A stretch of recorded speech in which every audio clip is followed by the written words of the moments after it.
একদা একটি ঘন ও বিস্তৃত জঙ্গলে এক চিতা বাঘ বাস করত।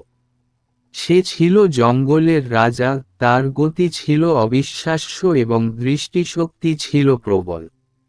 অন্যান্য পশুরা তার দাপটের ভয়ে সতর্ক থাকত, কিন্তু বাঘটি একাকী ছিল। তার কোনো বন্ধু ছিল না, কারণ তার ভয়ঙ্কর সুনাম সবকিছুকে দূরে সরিয়ে রেখেছিল। একদিন চিতাবাঘের খিদে খুব পেয়েছিল। সে পুরো জঙ্গল পরিক্রমা করল, কিন্তু খাবারের দেখা পাচ্ছিল না।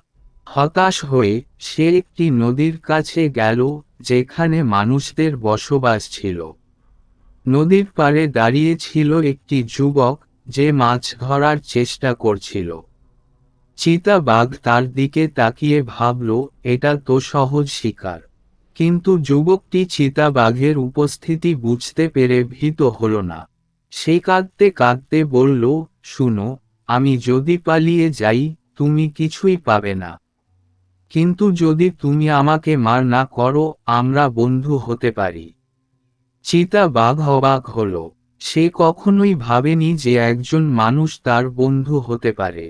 কিছুক্ষণ ভাবার পর সে বলল, ঠিক আছে, আমি চেষ্টা করব।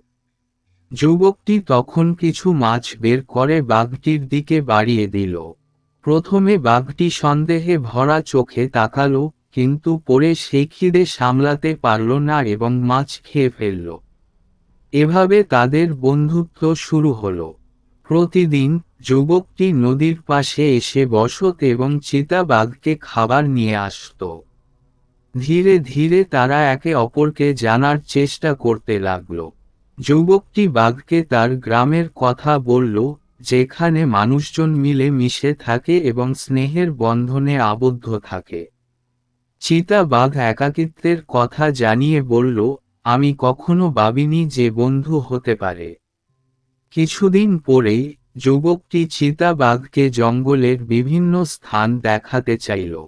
তারা একসঙ্গে পাহাড়ের চূড়ায় উঠল, গভীর অরণ্যের মাঝে ঘুরে বেড়াল, এবং বাঘটি যুবকটিকে শিকার করার কৌশল শেখাতে লাগল। যুবকটি চিতাবাঘের গতিতে মুগ্ধ হয়ে বলল, তুমি এত দ্রুত, আমি তোমার মতো হতে চাই। একদিন তারা একটি ছোট ঝর্ণার পাশে বসে বিশ্রাম নিচ্ছিল। যুবকটি বলল, আমি তোমাকে একজন মানুষ হিসেবে চিনতে পারছি, কিন্তু তুমি যদি একা থাকো, তোমার শক্তি বৃথা। আমাদের একসঙ্গে কাজ করতে হবে। চিতাবাঘ বলল, সত্যি, আমি একা থাকতে থাকতেই সবকিছু ভুলে গিয়েছিলাম। কিন্তু সুখের দিনগুলো দ্রুত পাল্টে গেল। একদিন জঙ্গলে একটি শিকারী প্রবেশ করল। সে বিপজ্জনকভাবে বাঘের খোঁজে ছিল। যুবকটি যখন এ ব্যাপারটি জানতে পারল, তখন সে চিতাবাঘকে সতর্ক করল। আমাদের আগে থেকেই পরিকল্পনা করতে হবে, সে বলল। এটি আমাদের জন্য বিপদ হতে পারে।